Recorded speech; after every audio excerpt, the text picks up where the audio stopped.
Bismillahirrahmanirrahim. Assalamualaikum warahmatullahi wabarakatuh. Alhamdulillahilladzi bi ni'matihi tatimmu shalihat wa ta'ammul barakat. Wassalatu wassalamu ala sayyidi sadat sayyidina wa habibina wa syafi'ina wa maulana Muhammad wa ala alihi wa ashabihi anjumiz zahirat.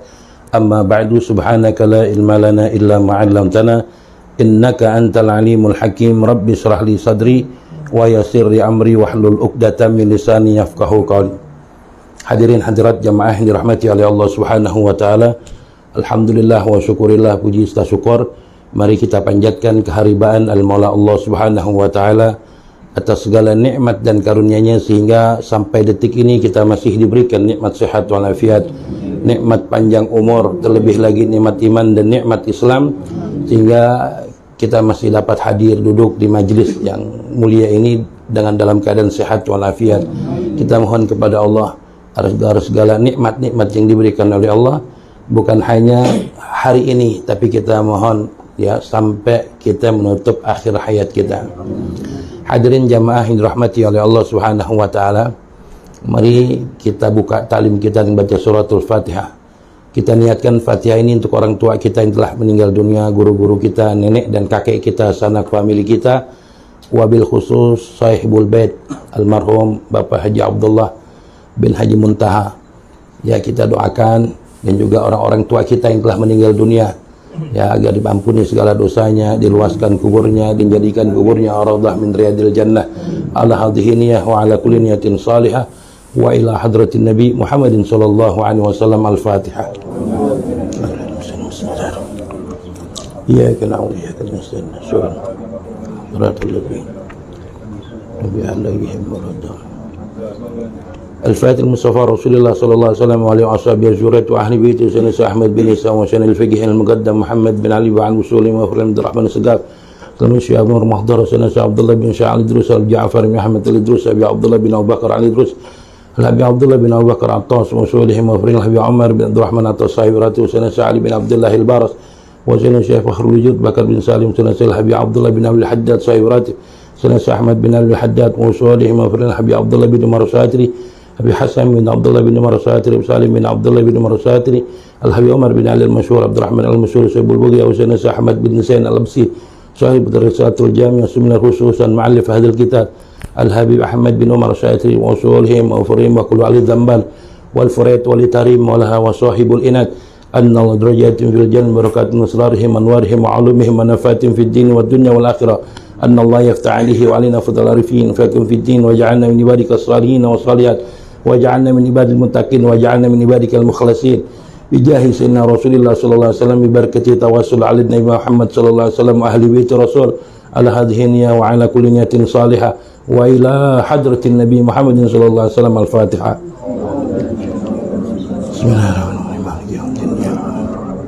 إياك نعبد صراط الذين أنعمت عليهم غير المغضوب عليهم ولا الضالين. Ya, bismillahirrahmanirrahim. Sebelum kita baca isinya, kita tabarukan dulu membaca muqaddimahnya. Ya, muqaddimahnya. Ikutin ya, baca bareng-bareng. Bismillahirrahmanirrahim. Alhamdulillahi rabbil alamin. Wa bihi nasta'in ala umurid dunya waddin. Wa sallallahu wa sallama ala sayyidina Muhammadin khatamin nabiyyin wa ala alihi wa sahbihi ajma'in, amma ba'du. Ya, jadi semua pengarang kitab atau mu'allif kitab itu sebelum mengarang kitabnya, beliau selalu mendahulukan karangan kitabnya itu dengan kalimat Bismillahirrahmanirrahim. Ya, semua ya orang-orang saleh, pengarang-pengarang kitab, pengarang-pengarang buku selalu mendahulukan karangannya itu dengan bacaan Bismillah. Kenapa? Sebab mengikuti hadis Rasulullah SAW yang mengatakan apa? Kullu amrin ziban la yubda'u fihi bi bismillahirrahmanirrahim fahuwa aqta. wa fi riwayatin fahuwa abtar, wa fi riwayatin fahuwa adzam. Ya, Rasulullah sallallahu alaihi wasallam bersabda, ya, setiap perkara yang dianggap mulia di dalam ajaran Nabi kita Muhammad sallallahu alaihi wasallam, la yubda'u fihi bi bismillahirrahmanirrahim. Ya, tidak diawali atau dimulai dengan bacaan bismillahirrahmanirrahim, fahuwa aqta. Ya, seperti orang yang terputus, ya, terpotong kedua tangannya. Ya, kedua tangannya. Seganteng-gantengnya orang, ya, secakep-cakepnya orang, jangankan dua tangan, satu jarinya aja dah kagak ada. Enak gak kita lihat? Gak enak, salaman aja kagak enak. Ya, apalagi dua tangan terputus. Ya, wa fi riwayatin fahuwa abtar, seperti binatang yang terputus buntutnya. Ya, orang nyumbang sapi di musola Al-Mahsurin, gede sapinya, cuma buntutnya nggak ada. Sah gak buat korban? Sah, tapi kurang sempurna. Ya, wa fi riwayatin fahuwa adzam, seperti orang yang terkena penyakit lepra. Ya, secakep-cakepnya nih perempuan, wah cakep banget tuh perempuan, jangankan lepra, ada kurapnya jadi pipinya. Enak gak kita lihat? Gak enak. Ya, begitu juga sama setiap perkara yang dianggap mulia di dalam syariat Nabi kita Muhammad sallallahu alaihi wasallam, tanpa diawali dengan bacaan bismillahirrahmanirrahim, maka qalilul barakah, ya, sedikit keberkahannya. Ya, naqisun wa qalilul barakah. Ya, ada yang kurang, nggak sempurna, dan sedikit keberkahannya. Ya, nah ini bismillahirrahmanirrahim. Nah, makanya ya, kalimat bismillahirrahmanirrahim ini kalau dipecah itu ada 5. Yang pertama kita lihat, yaitu pertama adalah harful ba, huruf ba. Bismillahirrahmanirrahim, ba didahulukan dengan huruf ba. Apa makna ba? Al-musahibati ma'at tabarruk. Ya, bersamaan, ya, untuk mengambil keberkahan. Ya, nah, makna huruf ba di sini tabarukan, untuk mengambil daripada keberkahan. Setelah ba ada kalimat ismun, ya, yang asal kalimatnya as-sumu wa huwa al-ulu. Ya, ismun diambil dari kalimat as-sumu wa huwa al-ulu, ketinggian, tinggi maknanya. Ya, kemudian lafzul jalalah, kemudian lafaz Allah, ya, maknanya apa? Alamun ala zatil wajibil wujud al mustahiqqu li jami'il kamalat. Ya, nah kalau Allah itu alamun ala zat, ya, zat yang wajib keberadaannya, al mustahiqqu li jami'il kamalat, yang memiliki segala kesempurnaan. Ya, yaitu Allah Subhanahu wa taala. Ar-Rahman dan Ar-Rahim adalah sifatnya Allah. Ya, kalau Ar-Rahman itu apa? Wal mun'imu bi jalali ni'am.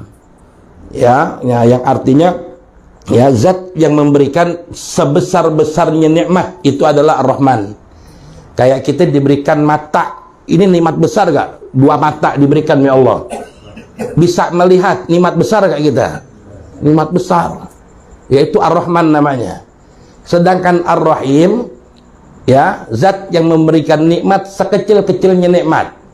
Kalau tadi Allah memberikan 2 tangan, bisa normal, bisa megang, kaki bisa jalan, mata kita bisa melihat, ini nikmat yang besar. Ada orang yang diberikan kelebihan oleh Allah, matanya itu pandangannya bisa tembus, ya, telinganya bisa mendengar orang lagi ngomongin dia, kakinya bisa jalan cepat, lebih cepat dari kendaraan, ya, diberikan kecepatan oleh Allah. Ya, kelebihan-kelebihan yang diberikan oleh Allah ini sekecil-kecilnya nikmat yang Allah berikan. Ya, jadi kita bisa jalan aja nikmat besar. Melihat biasa normal, nikmat yang paling besar. Tangan kita normal, alhamdulillah nikmat yang besar. Ada Allah berikan kelebihan dengan seseorang, ya, punya kelebihan, itu nikmat yang paling kecil, itu yang dikatakan Ar-Rahim. Ya, nah itu dikatakan Ar-Rahim. Ya, jadi bismillah itu kalau ya dideretin, itu kalimatnya ada harful ba, kemudian isim, kemudian sifatnya dua, sifatnya Allah Ar-Rahman dan Ar-Rahim. Ya. Nah, di dalam bacaan bismillah ya ini punya hukum, ada ahkamul basmalah. Ya, ahkamul basmalah itu ada 5. Ya, jadi nggak sembarangan orang baca bismillah di mana aja baca bismillah, enggak. Ya, jadi ada hukum bacaannya. Kapan bismillah itu dihukumkan wajib? Bismillah itu dihukumkan wajib kapan? Di saat kita sholat baca suratul Fatihah. Ya, Bismillahirrahmanirrahim itu wajib hukumnya. Kalau ada imam, ya dia jadi imam nggak pakai bismillah ketika baca Fatihah, ini tidak sah sholatnya dia. Menurut Al-Imam Syafi'i. Ya, ada orang mentang-mentang pulang umroh berubah aja jadi imam. Ya, Allahu Akbar, Alhamdulillahirabbil alamin, nggak pakai bismillah lagi. Jangan, ini nggak sah. Ya, sebab Al-Imam Syafi'i mengatakan Bismillahirrahmanirrahim ini termasuk ayat daripada surat Al-Fatihah. Ya, jadi kalau nggak baca bismillah berarti kurang 1 ayat kata Imam Syafi'i. Ya, sedangkan Fatihah termasuk rukun min arkanis shalah. Ya, nah rukun arkanis shalah kalau ditinggalkan ada 1 yang kurang, ya maka Fatihah ini orang nggak sempurna, tidak sah sholatnya dia. Ya, nah kok di Mekah nggak baca bismillah? Mekah mazhabnya beda. Jangan samain Indonesia. Ya, di Mekah alhamdulillah itu ya bismillah itu sunnah menurut mereka. Makanya imam-imam di sono nggak baca bismillah langsung alhamdulillah, memang mazhabnya berbeda dengan kita. Ya, nggak sama dengan kita. Dan di Indonesia mayoritas mazhabnya Imam Syafi'i yang mengatakan bismillah ini termasuk ayat daripada surat Al-Fatihah. Ada di dalam Quran 30 juz itu ada surat At-Taubah. Yang kita baca Bismillahirrahmanirrahim itu di awal haram hukumnya. Jadi kalau kita tadarus Quran ketemu surat At-Taubah yang awalnya bara'atum minallah, ya ini nggak boleh kita baca bismillah. Ya, Al-Imam Ibnu Hajar mengatakan haram kita baca Bismillahirrahmanirrahim di awal surat At-Taubah. Imam Romli mengatakan makruh. Ya, kalau Imam Romli mengatakan makruh, tapi Ibnu Hajar mengatakan haram di awal, kalau di tengah-tengah makruh. Ya, Imam Romli mengatakan di tengah-tengah ya makruh, ya di tengah-tengah sunnah, ya di awal sunnah, di tengah-tengah makruh. Ya khilaf, tapi pendapat yang kuat Al-Imam Ibnu Hajar yang mengatakan haram baca bismillah di awal surat At-Taubah. Kenapa diharamkan? Karena surat At-Taubah itu ya isi kandungannya adalah azab, siksa yang diberikan oleh Allah kepada orang-orang kafir. Jadi Allah nggak menurunkan Rahman, nggak menurunkan Rahim di dalamnya. Ya, makanya haram kita baca Bismillahirrahmanirrahim di awal surat At-Taubah. Ya, jadi kalau tadarus Quran cukup langsung a'udzubillahi minasyaitonirrajim, bara'atum minallah, langsung. Tak usah pakai Bismillahirrahmanirrahim lagi. Ya, ini yang pertama wajib. Ya, baca bismillah di saat kita baca surat Al-Fatihah ya ketika sholat. Kemudian yang kedua, ya, hukum bacaan bismillah itu hurmah, haram. Ya, haram atas zatnya seperti apa? Kasur bil khamr, mabok. Khamr najis gak? Najis.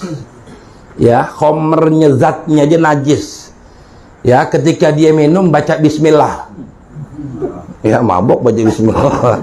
Ya, ini haram hukumnya. Ya, nah, jadi haram. Nah, kita ngelihat wah, pohon mangganya, pohon jambunya jaki nih. Ya, udah lumayan jamunya nih. Kita colongin siang-siang. Baca bismillah lagi nyodoknya. Ya, haram. Ya, nggak boleh. Ya, perkara yang haram kalau kita awali dengan Bismillahirrahmanirrahim tidak diperbolehkan. Ya, hukumnya haram.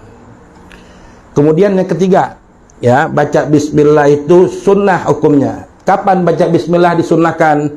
Kullu amrin zibal.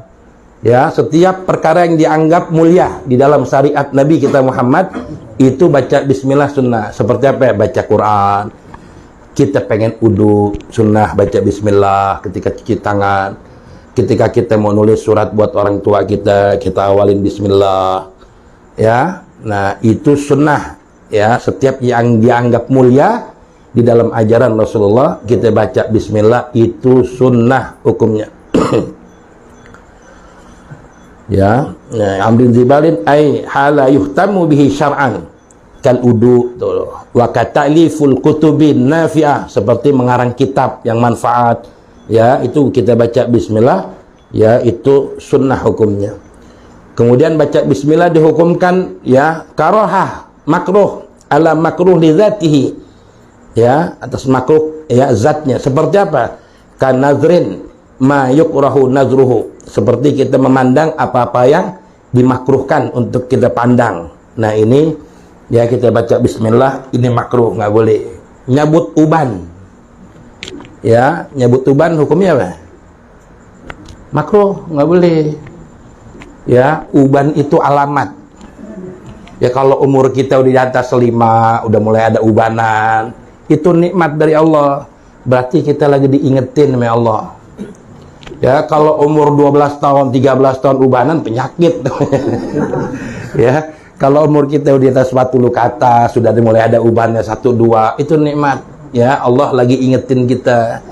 Ya, kalau kemarin mata kita nggak pakai kacamata, sekarang udah pakai kacamata. Rambut kita kemarin hitam, sekarang udah mulai ada ubannya. Ini nikmat dari Allah. Jangan dicabut, makruh. Hukum nyabut uban itu makruh. Kalau nyabutnya baca bismillah, double makruhnya. Ya, nyabut uban baca bismillah. Nyabutnya aja makruh. Ya, baca bismillah nyabutnya. Makan jengkol, boleh nggak? Boleh kalau pakai nasi. Kalau jengkolnya mau nanti makan baca bismillah makruh. Ya, kalau bareng makan dengan nasi kagak. Ya, sesuatu yang bau itu makruh. Makanya kan Rasulullah SAW ketika hijrah dari Mekah ke Madinah, ya hijrah dari Mekah ke Madinah, ini sambut kaum Ansor. Kaum Ansor itu khair-khair, baik-baik. Disambut, marhaban ya Rasulullah, berebutan orang, ya Rasulullah mampir rumahnya aja dah, makan di rumahnya. Ya, semua sahabat nawarin seperti itu. Sehingga Rasulullah itu yang dipilih oleh Nabi, ya Rasulullah mampirnya di rumah Abu Ayyub Al-Ansari. Ya, di rumah Abu Ayyub Al-Ansari, disediain makanan apa aja ada. Dan semua dicicipin oleh Nabi. Semua makanan dicicipin oleh Nabi. Ada satu yang dimakan oleh Nabi. Apa? Bawang bombay. Semua dicicipin. Kata sahabat, ya Rasulullah, kalau aku perhatikan semua makanan yang ada di depan engkau cicipin, katanya. Ya, kenapa bawang bombay engkau nggak makan ya Rasulullah? Ya, kebiasaan orang Arab itu bawang bombay itu lalap. Di sono nggak ada terong sono. Ya, adanya bawang bombay. Bawang bombay yang gede dipotong 4. Itu jadi lalap. Itu kalau makan biasa, nggak grok dimakan gitu aja. Ini nggak dicolek ke Nabi nih. Ini bawang bombay nggak dicolek ke Nabi. Ketika sahabat tanya, kenapa engkau nggak makan itu bawang ya Rasulullah? Bukan aku nggak mau makan bawang, kata Nabi. Aku takut kalau aku makan mulutku bau, katanya. Kalau mulutku bau, aku takut malaikat nggak seneng. Ya, orang yang mulutnya bau, nanti doaku tidak mustajab, kata Nabi. Ya, nah bukan berarti Nabi haramkan makan bawang, enggak. Ya, saya takut kalau saya makan, ya mulut saya bau, sedangkan bau mulut malaikat nggak demen. Ya, aku takut kalau aku berdoa, doaku nggak dijabah oleh Allah Subhanahu wa Ta'ala. Makanya kalau kita habis makan yang bau-bau, ya ada salah satu wiritan, ya amaliyah, ya ijazah dari Habib Ja'far bin Ahmad Al-Idrus. Di dalam kitab Makan Menakibnya itu, beliau pernah mengatakan, orang kalau habis makan yang bau-bau, jengkol, peti, kita lupa pagi-pagi Jumat makan sarapannya jengkol, kita mau Jumatan lagi, wah kita takut amin kita bau. Ya, ya cukup kita baca salawat 7 kali tahan nafas. Ya, salawatnya apa? Allahumma sholli ala Muhammad Tahir, Allahumma sholli ala Sayyidina Muhammad Tahir, Allahumma sholli ala Sayyidina Muhammad Tahir. 7 kali tahan nafas. ini bau mulut kita hilang. Tapi bukan langsung tring hilang, enggak. Ya, artinya tetap bau. Tapi orang yang di depan kiri kanan kita nggak kebauan. Ya dihijab oleh Allah. Ya, depan kita nggak kebauan. Mau teriak amin kenceng nggak bau. Ya, amin kiri kanan nggak bau. Ya. Jadi bacanya Allahumma sholli ala sayyidina Muhammad tahir. Allahumma sholli ala sayyidina Muhammad tahir. Ya, 7 kali, cuma tahan napas. Ya, insya Allah dihijab bau mulut kita. Orang nggak nyium bau mulut kita. Ya, nah ini ijazah dari Habib Ja'far bin Ahmad Al-Idrus. Ya. Jadi wal karaha ala makruh li dzatihi kan nadhrin ma yukrahu nadhruhu. Ya, jadi nggak boleh juga kita di tempat-tempat yang kotor kita baca bismillah. Seperti apa? Kamar mandi. Ya, kamar mandi ini kan tempatnya najis. Boleh nggak di dalam kita baca bismillah? Nggak boleh. Ya, kalau uduk kita uduk di dalam kamar mandi, ya habis mandi langsung uduk. Ya, adanya di dalam kamar mandi itu keran. Ya, kita boleh baca bismillah itu dalam uduk sunnah. Tapi kalau dilafatkan ini nggak boleh makruh. Ya, artinya jangan disuarain. Ya, baca bismillahnya niatnya jangan disuarain. Ya, sebab kita uduk di dalam kamar mandi yang bercampur dengan WC di situ. Cukup di dalam hati. Kalau kita kencengin baca bismillahnya, niatnya kita kencengin, ya ini makruh. Ya, makruh. Tuh, diantaranya itu baca bismillah makruh. Kemudian, ya kita melihat najis, kotoran. Atau kita baca bismillah di tempat penyembelihan hewan. Di situ ada darah, ada ya taiknya binatang di situ. Nah, itu baca bismillah kalau kita jahrin bersuara nggak boleh, makruh. Atau kita buang sampah, ini sampah kita pegang bismillahirrahmanirrahim, nggak boleh. Ya, jadi nggak sembarangan baca bismillah itu. Ya, nggak sembarangan, ada tempat-tempatnya kita baca bismillah. Kemudian yang kelima, wal ibaha alal mubahati allati la syarafa fiha kanaklin mata min makanin ila akhar. Ya, dihukumkan baca bismillah itu mubah kapan? Ya, nah seperti kita memindahkan satu barang ya dari satu tempat ke tempat yang lain. Nah, habis ngaji kita angkat nih meja, pindahin lagi bismillahirrahmanirrahim. Ini hukumnya mubah. Ya, bangku kita angkat bismillahirrahmanirrahim, pindahin lagi ke tempatnya. Ini hukumnya mubah. Ya, gelas kita pindahin lagi bismillahirrahmanirrahim, ini hukumnya mubah. Kalau makan baca bismillah hukumnya apa? Hah? Makan. Baca bismillah hukumnya sunnah apa mubah? Hah? Makan. Hah? Makan baca bismillah hukumnya mubah. Ya, kita kan pindahin nasi di piring, kita pindahin di mulut kita. Bismillahirrahmanirrahim. Ya, sunnahnya baca apa? Allahumma barik lana fima razaqtana. Itu sunnahnya baca doa mau makan. Kalau kita pas nyuapnya mindahin bismillahirrahmanirrahim. Ya, itu mubah. Ya, jadi kalau kita makan nggak baca bismillah boleh nggak? Boleh. Ya, tetap aja kenyang kita. Ya, nggak baca bismillah. Ya, inti mau kerja nggak baca bismillah keluar dari rumah, jadi nggak kerja? Jadi, cuma qalilul barokah, sedikit keberkahannya. Ya, kita mau berangkat kerja dari rumah keluar bismillahirrahmanirrahim, bismillahirrahmanirrahim, Allah, berangkat kita. Itu setiap langkah kita dapat pahala dari Allah. Ya, kerja kita berkah. Tapi kalau kita nggak baca bismillah, keluar rumah berangkat kerja nggak baca bismillah, jadi kerja kita tetap jadi, cuma qalilul barokah, sedikit keberkahannya. Ya, kerja kan mulia, nyari nafkah. Ya kan? Kita baca bismillah berangkatnya. Ya, ini dapat keberkahan dari Allah Subhanahu wa taala. Nah, itu diantara ahkam, ya, hukum daripada bacaan bismillah. Setelah muallif baca bismillah, kemudian alhamdulillah. Ya, alhamdulillah. Ya, ini pujian. Ya, pujian muallif memuji Allah Subhanahu wa ta'ala. Sebaik-baiknya pujian adalah alhamdulillahi hamdan yuwafi ni'mahu wa yukafi'u mazidah. Itu afdolnya pujian. Jadi kalau kita berdoa itu jangan tinggal tuh. Ya, itu langsung Allah ngajarkan kepada Nabi Allah Adam. Ya, hamdan yuwafi ni'mahu wa yukafi'u mazidah. Ya. Nah, itu afdal al-wujudan. Habis bismillah, alhamdulillah, ya, kemudian apa?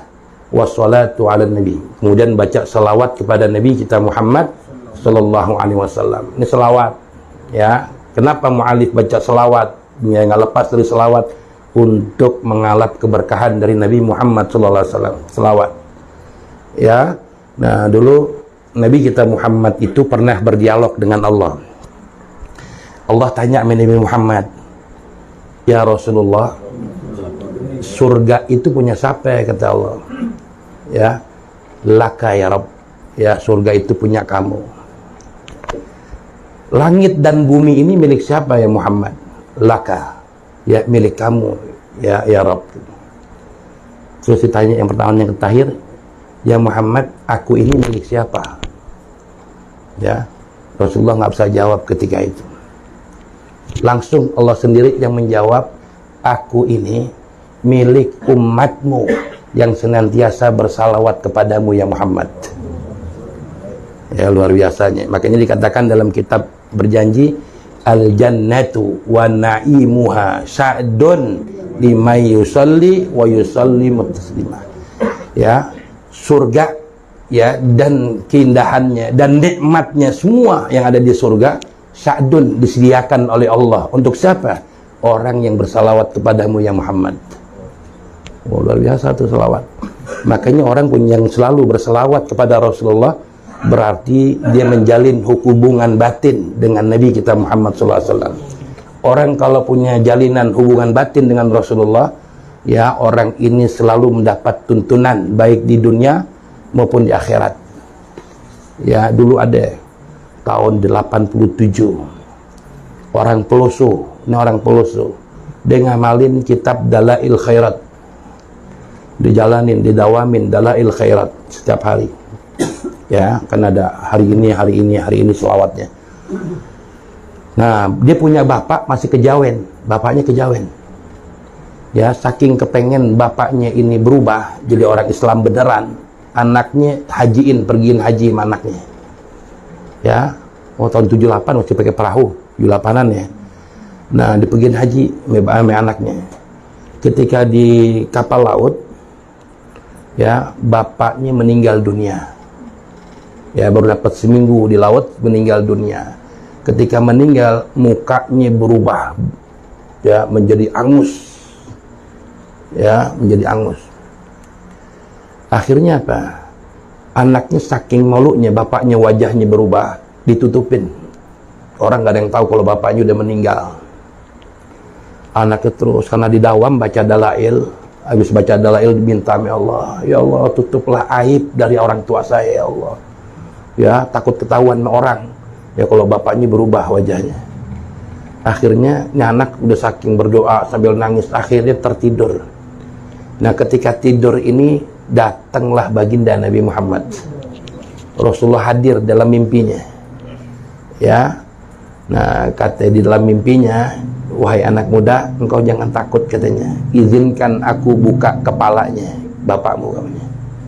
Dibuka oleh Rasulullah, kemudian diusap lagi wajahnya Nabi, berubah lagi normal, ya. Ini berkat Dalail Khairat tuh. Jadi di dunianya saja kita akan selalu diberikan syafaat oleh Nabi, apalagi kelak nanti di yaumul kiamah.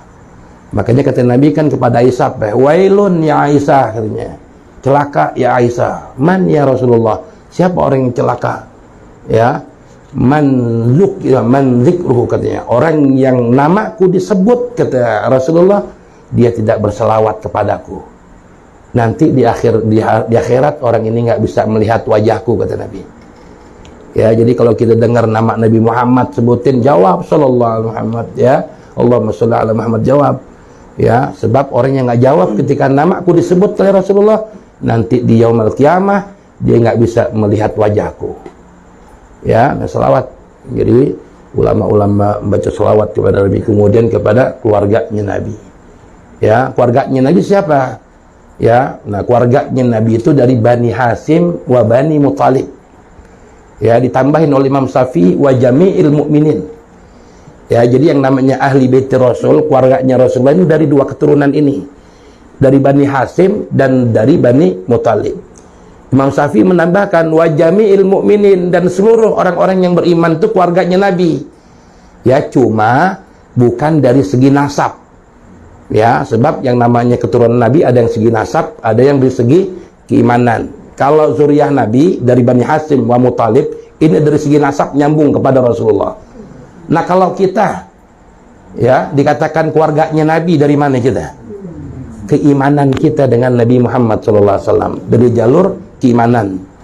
Ya, makanya kita dianggap keluarganya Nabi kita Muhammad SAW. Wa ashabihi, dan kemudian sahabat-sahabat Nabi. Ya, sahabat Nabi banyak. Dari 124.000 Nabi, 124.000 ya sahabat Nabi disaring sama Rasulullah, disaring menjadi 40. Dari 40 disaring lagi ya Rasulullah jadi 10 yang dijamin masuk surga tanpa dihisab. Dari 10 sahabat disaring lagi menjadi 4 khulafaur rasyidin. Siapa?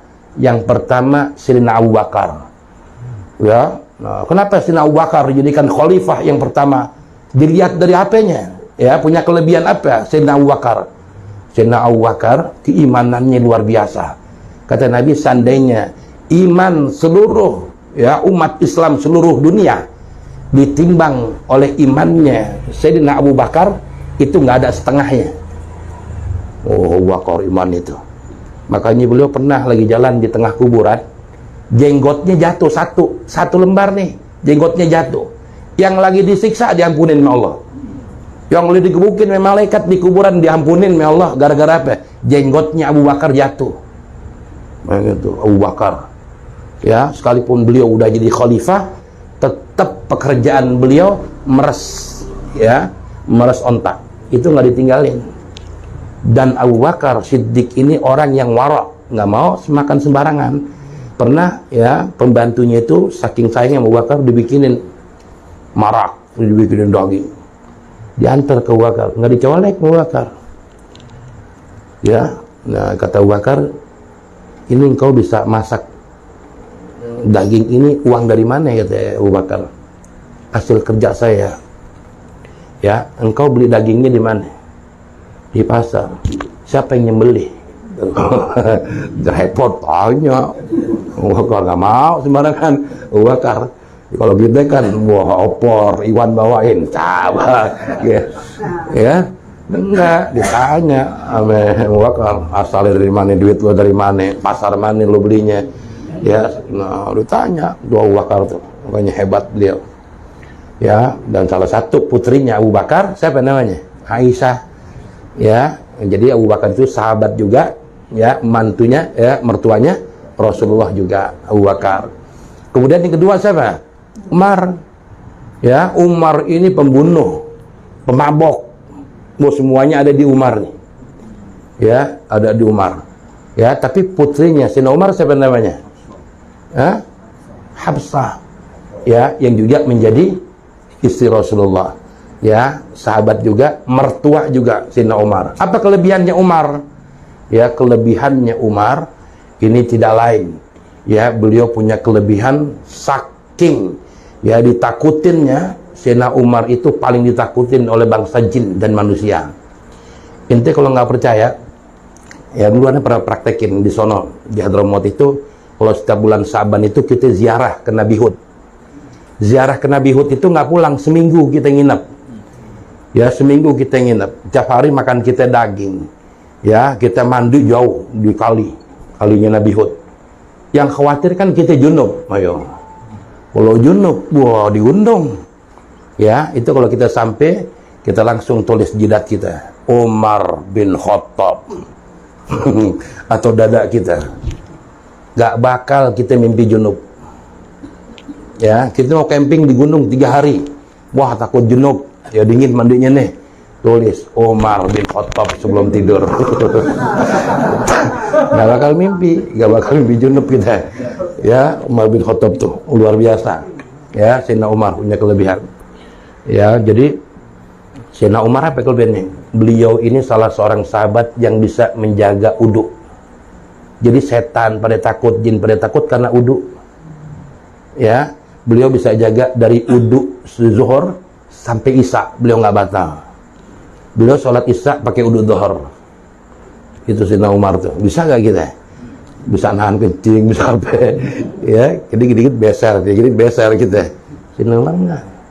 Ya, beliau itu bisa menjaga uduknya. Jadi setiap hari suci. Ya, setiap hari bersih. Makanya kita dianjurkan, ya, orang kalau bisa dawam, bisa jaga uduk, setiap hari suci, bisa jadi wali. Ya, di dalam kitab, nah ntar di Risalatul Jami'ah itu cerita itu ada. Di dalam kitab Risalatul Jami'ah itu ada orang yang ingin mondok berguru dengan salah seorang ulama. Ya Tuan Guru, saya mau belajar ilmu fisika. Mondok mau belajar ilmu fisika. Ya, datang ke orang alim, orang soleh mau belajar ilmu fisika. Ya, orang solehnya bengongin. Ya khair katanya. Kalau itu mau belajar sama aku, katanya sama saya, engkau harus mondok 1 tahun. Baik, ya, saya turutin. Mondok nih anaknya. Ketika mondok, disuruh sama gurunya apa? Satu pesan saya, engkau setiap hari harus dalam keadaan bersuci. Artinya gimana guru? Setiap engkau batal, uduk, kemudian sholat 2 rakaat. Terus engkau batal lagi, uduk lagi, sholat 2 rakaat. Setiap batal, uduk, sholat 2 rakaat. Tiap hari begitu, tiap hari. Enggak ada ajar-ajarin, udah dapat 7 bulan, bingung muridnya. Kok nggak belajar gue? Suruh uduk, sholat, suruh uduk, sholat. Ya, tiap hari jadi keadaannya suci, nggak pernah batal uduknya. Uduk batal, uduk lagi, sholat. Nah, pas sudah setahun, kata muridnya, Tuan Guru, besok udah genapnya 1 tahun saya mondok katanya. Tapi guru nggak ngajarin aneh apa-apa katanya. Uduk sholat doang katanya. Ya, besok saya pamitan guru, saya mau pulang, mau boyong dah. Ya khair, aneh izinin kata gurunya. Akhirnya kan karena dia biasa uduk, habis keluar dari rumah syekhnya, di depan rumah gurunya ada musola, ada sumurnya, dia uduk dulu. Ketika dinimba, setiap ditimba, ya 1 kali timban yang ada di embernya apa? Emas, bukan air lagi, emas. Ya, dicebulin lagi ke sumur. Ditimba lagi yang kedua, emas lagi, dicebulin lagi ke sumur. Ketiga kali emas lagi ke sumur, lapor ke gurunya. Ya Tuan Guru, ini sumur nggak ada airnya? Ada banyak, kata gurunya. Kok setiap saya timba emas mulu katanya. Terus kemana emasnya? Ceburin lagi, saya ceburin lagi. Saya nggak butuh emas, yang saya butuhin air. Hari ini engkau jadi wali. Wah, kata gurunya langsung gitu. Coba kalau kita itu nimba dapat emas. Hah? Wah, kira gitu ya. Nggak ngomong sama guru itu langsung pulang. Ya kan? Ya, tapi enggak, diceburin lagi. 2 kali, ceburin lagi, sampai 3 kali, lapor lagi ke gurunya. Ya, yang saya butuhkan air guru, bukan emas. Murah ini engkau jadi wali. Gitu doang. Tuh. Orang dulu tuh. Ya, berarti kan udah Masya Allah, udah nggak hubud dunia dia. Ya, nah ini orang-orang dulu tuh berkahnya tuh. Dia suruh nimba doang, suruh salat doang, suruh wudu doang. Ya, tapi ikhlas ngerjainnya. Ya, ngabdinya ikhlas. Ya, mulai saat ini engkau jadi wali. Seperti Habib Abdullah bin Abu Bakar Syakam, Abdullah bin Abu Bakar Idrus. Ketika anaknya pengen ziarah ke bapaknya, ketika belajar sama bapaknya, Abu Bakar Idrus, udah belajar udah lama, kata bapaknya, udah engkau cukup belajar. Sekarang engkau cari orang yang paling hina di kota Yaman ini, di Hadramaut ini. Yang paling hina dari siapa, Mbak? Dari kamu katanya. Kamu tuh hina. Tapi kamu harus cari orang yang lebih hina dari kamu. Keliling anaknya tuh. Ya, dilihat di sholat Jumat ada orang yang nggak sholat Jumat. Wah, mungkin dia nih paling hina, lebih hina dari saya. Dia nggak sholat Jumat. Ya kan? Dibawa. Pas di tengah jalan dia dibawa. Dia mikir lagi, mungkin dia musafir. Ya, mungkin dia musafir, dia nggak sholat Jumat. Dilepas lagi nggak jadi. Dia cari lagi orang yang paling hina. Ada orang gila. Wah, ini dia nggak sholat, nggak ngawain, dia gila, gue bawa dah, gue temuin ke babe gue. Ya, sampai tengah jalan, dia mikir lagi, mungkin dia zikirnya lebih banyak daripada saya. Ya, mungkin dia wali majdub gitu. Dia takut lepas lagi. Akhirnya dia bingung, kebingungan, anjing dibawa sama dia. Mungkin anjing yang lebih hina daripada saya. Dibawa, diikat, bawa ke bapaknya. Ya, 100 meter lagi rumah bapaknya, dia mikir lagi. Ya, mungkin anjing ini selawatnya kepada Nabi lebih banyak daripada aku. Tasbihnya kepada Allah lebih banyak. Dilepas. Lapor ke bapaknya. Wahai abah, Saya nggak menemukan satu orang pun, satu makhluk pun yang lebih hina daripada saya. Saya yang paling hina. Engkau jadi wali. Gitu doang tuh. Ya, orang-orang dulu tuh belajar. Masya Allah. Nah ini ya, kalau kita lihat Masya Allah. Ya, jadi Sayyidina Abu Bakar semua punya kelebihan. Jadi Rasulullah memilih 4 sahabat ini nggak sembarangan. Pasti ada kelebihannya. Kemudian yang ketiga Sayyidina Utsman. Utsman ini kenapa dipilih? Utsman ini salah satu sahabat yang kawinin nikahin anak Rasulullah 2. Makanya dapat gelar siapa? Utsman. Dapat gelarnya apa? Zunnurain, yang mempunyai 2 cahaya, karena menikahi putrinya Rasulullah 2, Ummi Kulsum dan Siti Rogaya. Ya, putrinya Rasulullah yang paling cakep adalah Siti Rogaya. Ya, Siti Rogaya. Kemudian nikahkan lagi Ummi Kulsum. Ya, buktinya paling cakep ketika itu sahabat Nabi pernah suruh anterin Rasulullah. Ya sahabat, anterin ini korma ke rumah Sayyidina Utsman, bawa nampan. Ketika buka pintu, Utsman lagi duduk berdua sama Siti Rogaya. Langsung tuh pada pecah piringnya. Ya, balik ke Rasulullah. Kenapa? Kok piringnya pada pecah? Aku nggak kuat melihat wajahnya Sayyidina Utsman dan Siti Rogaya seperti di bulan dibelah 2 cahayanya. Makanya kata Rasulullah, seandainya aku punya putri 100, maka aku akan nikahkan semuanya ke Sayyidina Utsman. Tuh, saking gantengnya Sayyidina Utsman. Jadi sahabat yang paling ganteng itu Sayyidina Utsman. Ganteng, kaya, itu Utsman. Ya. Nah, Utsman ini punya kelebihan apa? Ya, beliau ini tidak pernah melihat auratnya selama hidupnya. Mandinya aja rapi Sayyidina Utsman, pakai baju mandinya. Pakai gamis kalau mandi. Sayyidina Utsman nggak pernah ngeliat aurat. Ya, makanya malaikat aja malu. Jadi Sayyidina Utsman tuh kalau mau kamar mandi pingsan, mau masuk kamar mandi pingsan, takut diintipin sama malaikat. Bukan diintipin makmun, bukan. Oh, malaikat. Ya, malaikat Utsman tuh. Nah, satu saat ketika Rasulullah habis sholat zuhur di Masjidil Haram, nah dekat masjid itu ada nama Baitul Arqam. Baitul Arqam itu rumah tempat Nabi itu kalau habis sholat zuhur cuci kaki. Ada sumurnya di tengah-tengah, sahabat pada duduk tuh cuci kaki. Nah, ketika Rasulullah lagi cuci kaki sampai dengkul, bahkan sampai auratnya Rasulullah kelihatan, pahanya. Abu Bakar datang, Rasulullah nggak tutup auratnya, nggak ditutup nih Rasulullah, pahanya masih kelihatan. Umar datang nggak ditutup nih Rasulullah. Ketika Utsman datang, Rasulullah langsung tutup. Ya, Umar protes dong, ya Rasulullah, aku datang, Abu Bakar datang, engkau nggak tutup auratnya, tapi giliran Utsman engkau tutup, katanya. Ada apa aneh? Katanya, itu kata sahabat. Kalau engkau mau tahu kelebihan Utsman, kata Nabi, jangankan aku, malaikat aja malu sama Utsman, katanya. Makanya ketika Utsman datang, saya langsung buru-buru tutup auratnya. Tuh Utsman tuh kelebihannya. Ya, nggak pernah melihat auratnya selama hidupnya. Ya. Kemudian yang terakhir adalah Sayyidina Ali. Dari sekian ribu sahabat Nabi, yang paling alim, paling soleh Ali. Ya, paling alim, paling soleh Ali, dan masih muda ketika itu umurnya. Ini Ali. Ya, nah beliau dapat gelar apa namanya? Karamallah wajhah. Sebab salah satu-satunya sahabat yang belum sempat nyembah berhala. Ya, belum sempat nyembah berhala, itu Sayyidina Ali. Makanya diberikan gelar karamallahu wajhah. Ya, nah, Sayyidina Ali orangnya gemuk, botak. Jadi selalu botak Sayyidina Ali. Ketika ditanya sama sahabat, ya Ali, kenapa engkau botak mulu, katanya nggak punya rambut? Aku takut dengan sebab rambut aku masuk neraka. Ya, kenapa Ali kok bisa masuk neraka sebab rambut? Di saat aku junub, katanya, ada sehelai rambut yang tidak terbasuh dengan air. Rambut yang satu ini akan menyeretku ke nerakanya Allah Subhanahu wa Ta'ala. Karena aku takut, maka aku nggak pernah memelihara rambut, katanya. Dibotakin terus Sayyidina Ali. Ya, Sayyidina Ali botak terus. Nah, makanya ya tafaulan, makanya ulama-ulama tarim itu, karena Sayyidina Ali kan terkenal soleh, terkenal alim, pinternya. Ya, itu tafaulan mereka. Kalau di adat tarim itu, orang-orang yang belajar ilmu itu setiap Rebu dibotak pelanya. Setiap hari Rebu dibotak. Ya, jadi setiap Rebu, berapa kali Rebu? 40 kali Rebu. Ya, 40 kali Rebu kudu dibotak nih. Ya, jadi kalau hari Rebu antri orang.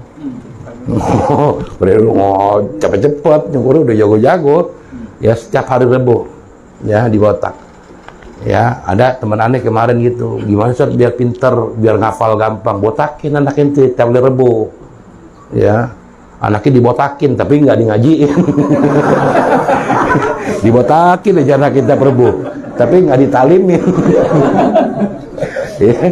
Nah, dibotakin tapi belajar talim gitu ngaji. Ini dibotakin doang Rebo. Tapi nggak ngaji-ngaji. Ditame aja. Ya. Nah itu diantaranya Sayyidina Ali. Makanya dikatakan oleh Rasul apa? Ana Madinatul Ilm wa Ali babuha. Aku kotanya ilmu, Ali pintunya. Makanya semua permasalahan Ali bisa jawab. Ya. Nah, ini Ali, Sayyidina Ali. Itu terkenal daripada alimnya. Ya, nah makanya sahabat ini dipilih oleh Nabi kita Muhammad sallallahu alaihi wasallam. Wallahu a'lam bishawab. Ada pertanyaan enggak? Silakan. Ini mukadimah doang ya. Mukadimah doang, baru mukadimah.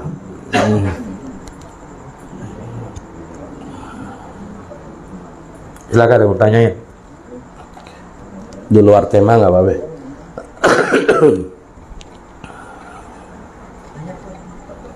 Masalah bismillah tadi. Orang yang boleh baca bismillah tempat ada darah, ada apa itu. Nah, kalau orang korban lagi. Nah, kalau korban apa ya? Kalau korban kita nyembelih hewan, ya, apa bacaan nih ketika motong? Bismillahirrahmanirrahim. Ini ketika motong baca bismillah itu sunnah. Ya, itu sunnah, bahkan ulama katakan wajib. Kita orang motong nggak baca menyebut asma Allah bangki.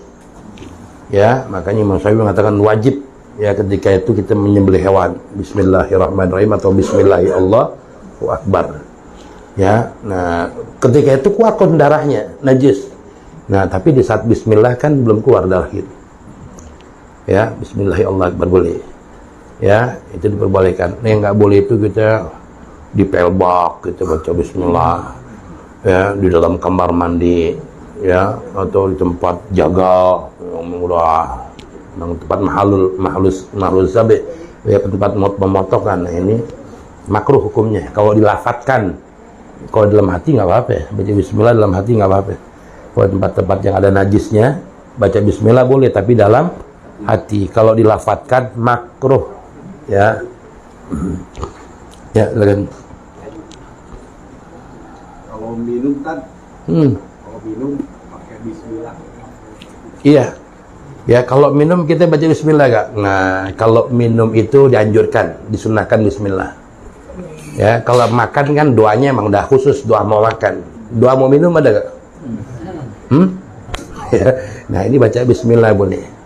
Makanya kan bismillah ini manfaatnya banyak. Kata Imam Nawawi, kalau kita minum di satu tempat atau di mana saja kita minum dan kita ada rasa khawatir dengan minuman yang disediakan, beliau mengatakan bacalah Bismillahirrahmanirrahim.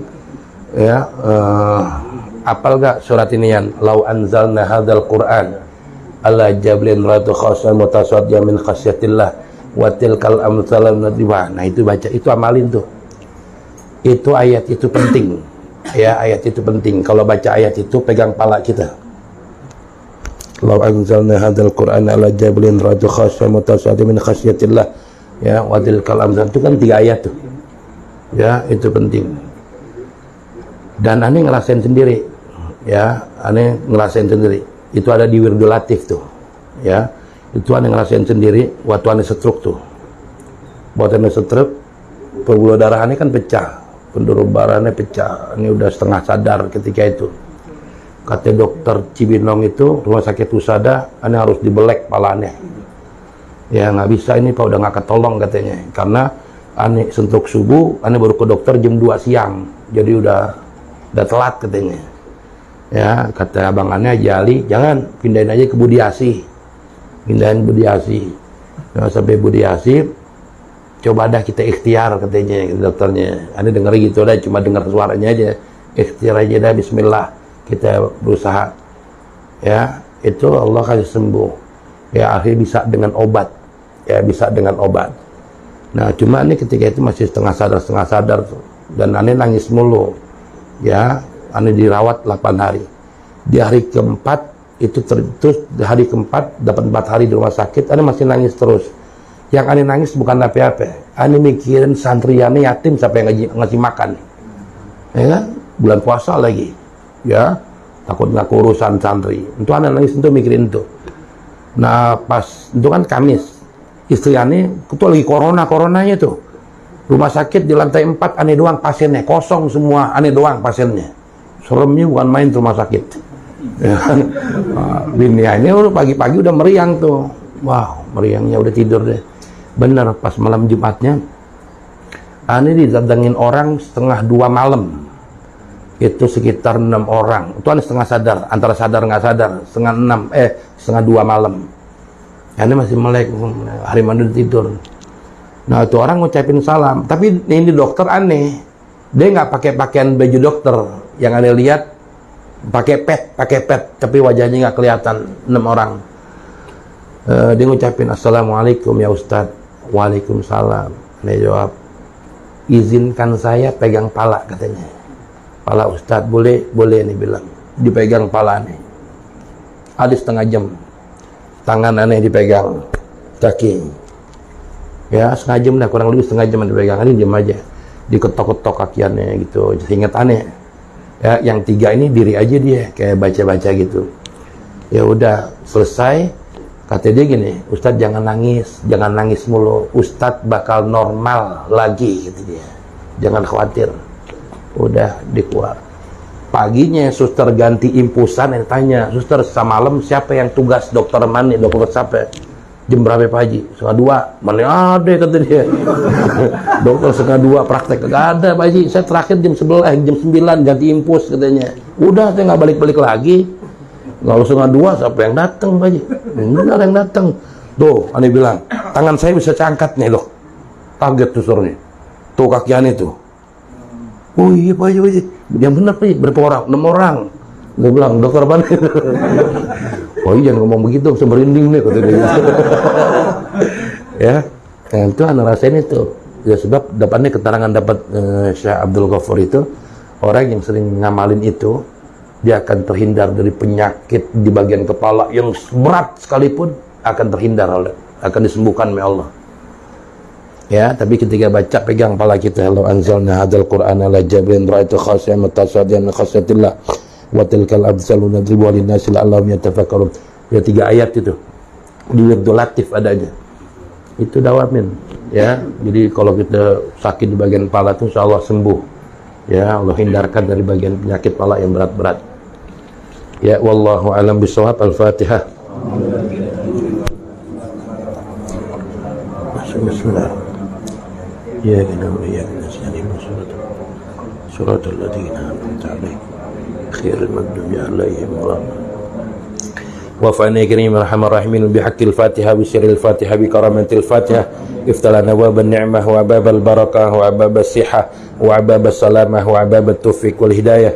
اللهم ارزقنا فهم النبيين وحفظ المرسلين وحمل الملائكة المقربين. اللهم افتح عليه وعلينا أفضل العارفين فكن في الدين وجعلنا وأولادنا وذرياتنا إيمانا بك وتصديقا بكتابك وسنة نبيك محمد صلى الله عليه وسلم وجعلنا وأولادنا وذريتنا وتلاميذنا من أهل القرآن إلى يوم القيامة من أهل القرآن إلى يوم القيامة من أهل القرآن إلى يوم القيامة. اللهم نور قلوبنا بنور القرآن. اللهم نور قلوبنا بنور القرآن. اللهم نور قلوبنا بنور القرآن. اللهم نور أخلاقنا بنور القرآن. دوام في أسوانك اللهم تحية فيها سلام وآخر دعوانا الحمد لله رب العالمين والسلام عليكم ورحمة الله وبركاته.